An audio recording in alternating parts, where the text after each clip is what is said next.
ആദ്യം തന്നെ പറയാണ്, നല്ല പനിയാണ്, സൗണ്ടെല്ലാം ആകെ ചലച്ചിട്ടുള്ളത്. 2 ദിവസം മുന്നേ ഞാനൊരു വീഡിയോ ഇട്ടിട്ട് അതിൻ്റെ വോയിസ് ഓവർ കൊടുക്കുന്ന സമയത്തും ഇതേ ഒരവസ്ഥേനും ഒരു മാറ്റവും വന്നിക്കില്ല. ഇന്നും ഹോസ്പിറ്റലെല്ലാം പോയി വന്നതാ. റെഡിയാവുമായിരിക്കും. അതതിൻ്റെ ബൈക്കവിടെ നിൽക്കട്ടെ, നമ്മളെ കാര്യത്തിലേക്ക് വരിക. ഞാൻ ഇന്ന് അടിപൊളി സേമിയ പായസത്തിൻ്റെ ഒരു റെസിപ്പി ആയിട്ടാണ് ഞാൻ വന്നത്. അപ്പം അതിങ്ങനെ ഉണ്ടാക്കിയെന്നും അതിലെന്തൊക്കെയാണ് ഞാൻ ചേർത്തതെന്നും അതിലൊന്ന് നമുക്ക് കണ്ടു നോക്കിയാലോ.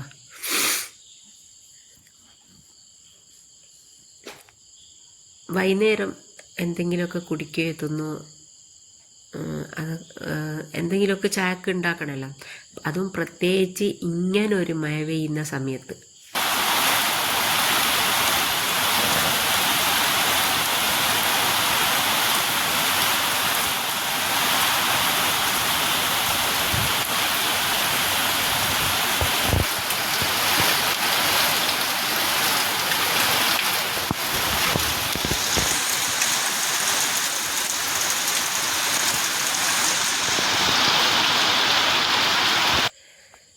ഇങ്ങനെ കാറ്റോട് കൂടി പെയ്യുമ്പോൾ നമ്മളെ വെറുതെ വെക്കൽ മോശമല്ലേ? നിങ്ങൾ വിചാരിക്കുന്നുണ്ടാവും ഇത്രയും കുറച്ച് സേമിയാണോ ഉണ്ടാക്കുന്നത്, ഇത് നമുക്ക് 2 ആൾക്ക് മാത്രം. 2 ആൾക്കെന്ന് പറഞ്ഞാൽ ചിലപ്പോൾ ഞാൻ മാത്രം കുടിച്ച് തീർക്കേണ്ടി വരും. ഓന് കുറച്ച് ലേറ്റാകും വരുവാന്. വന്നിട്ട് ചോദിച്ചാൽ പറയും ഫുഡ് കഴിക്കണം എന്ന് പറയും. ഫുഡ് കഴിച്ചിട്ട് പിന്നെ കൊടുത്താൽ ഇഷ്ടം ഉണ്ടാവില്ല. പിന്നെ രാവിലെ നാസ്തെല്ലാം കഴിച്ച് പിന്നെ ഒരു പായസം കുടിക്കേണ്ട ഒരു ടൈമും എനിക്കുണ്ടാവില്ല. ചിലപ്പോൾ ഒന്ന് കുടിച്ചാൽ കുടിച്ച് പിന്നെ വേസ്റ്റ് ആക്കുന്നത് എനിക്ക് ഇഷ്ടമല്ലാത്തത് കൊണ്ട് ഞാൻ കുറച്ചേ ഉണ്ടാക്കിയിട്ടുള്ളൂ. അപ്പോൾ നിങ്ങൾ ഇതെന്തായാലും ഒന്ന് ട്രൈ ചെയ്ത് നോക്കണം. നല്ല അടിപൊളി ഒരു എന്താ പറയുക, സാധാരണ ഒരു സേമിയ പായസം പോലത്തെ ഒരു സേമിയ പായസം അല്ല ഇത്.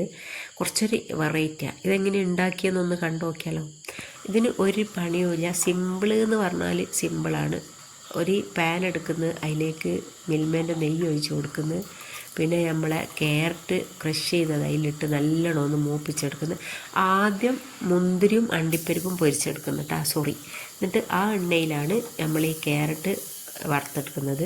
എന്നിട്ട് അതിൽ തന്നെ അത് കോരി വെക്കാണ്ട് അതിൽ തന്നെ നമ്മൾ സേമിയ ഇട്ട് നല്ലോണം ഒന്ന് വറുത്തെടുക്കുന്നുണ്ട്. അത് കഴിഞ്ഞിട്ട് നമ്മൾ അതിലേക്ക് പാല് ഒഴിച്ച് കൊടുക്കുന്നത്. സേമിയ കുറച്ച് കൂടുതൽ സമയം വറുത്തെടുക്കണം കേട്ടോ. ഞാനിങ്ങനെ ഒരുപാട് സമയം വറുക്കുന്നത് വീഡിയോ പിടിക്കാത്തത് കൊണ്ടാണ്. ഒരുപാട് സമയം ഞാനത് വറുത്ത് നല്ലൊരു ബ്രൗൺ കളറ് ആകുന്നത് വരെ വറുത്തെടുത്തിട്ട് എന്നിട്ട് നമ്മളതിലേക്ക് പാലൊഴിച്ച് കൊടുക്കുന്നുണ്ട്. പാലൊഴിച്ച് കൊടുത്ത് നല്ലോണം അത് തിളച്ച് വന്നാൽ കുറച്ച് ചൂടുവെള്ളം ഒഴിച്ച് കൊടുക്കണം. കാരണം ആ ഒരു പാല് മാത്രം പോരാ.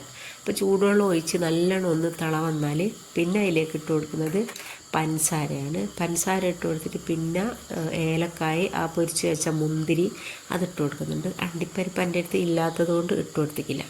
പിന്നെ ഞാൻ പാൽപ്പൊടി ഇട്ട് കൊടുത്ത് പിന്നെ എല്ലാം കഴിഞ്ഞ് സെറ്റായതിന് ശേഷമാണ് ഞാൻ കസ്കസ് ഇട്ട് കൊടുക്കുന്നത്. കസ്കസും കൂടെ ഇട്ട് കൊടുത്താൽ പിന്നെ മധുരം ബാലൻസ് ചെയ്യാൻ കുറച്ച് ഒരു നുള്ളു ഉപ്പ് ഇറക്കി വെച്ചതിന് ശേഷം ഇട്ട് കൊടുക്കണം. തിളക്കുന്ന പാലിൻ്റെ അകത്ത് ഇട്ട് കൊടുക്കേണ്ട ആവശ്യമില്ല.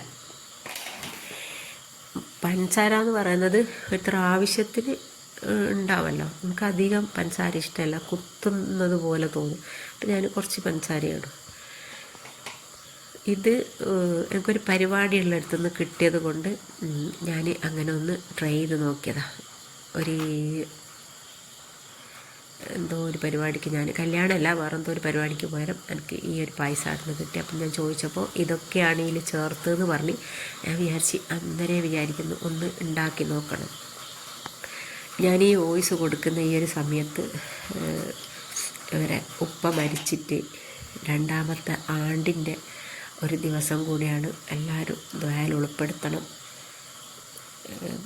എന്താ പറയുക, പ്രാർത്ഥിക്കണം. എനിക്ക് തീരെ സുഖമില്ലാത്തതാണ്. ദ്വായിൽ ഉൾപ്പെടുത്തുന്നു വിചാരിക്കുന്നു. അപ്പോൾ ഇന്നത്തെ വീഡിയോ ഇത്രയൊക്കെ തന്നെയുള്ളൂ. ഇൻഷാ അല്ലാഹ് പുതിയ വീഡിയോസായിട്ട് ഞാൻ വീണ്ടും വരാം. അഭിപ്രായങ്ങൾ എന്തെങ്കിലുമൊക്കെ ഉണ്ടെങ്കിൽ അത് കമൻറ്റിലൂടെ അറിയിക്കുക. എൻ്റെ വാക്കാലോ പ്രവർത്തിയാലോ എന്തെങ്കിലും മിസ്റ്റേക്ക് ഉണ്ടെങ്കിൽ അതും കമൻറ്റിലൂടെ അറിയിക്കുക. Okay, ta-ta, by.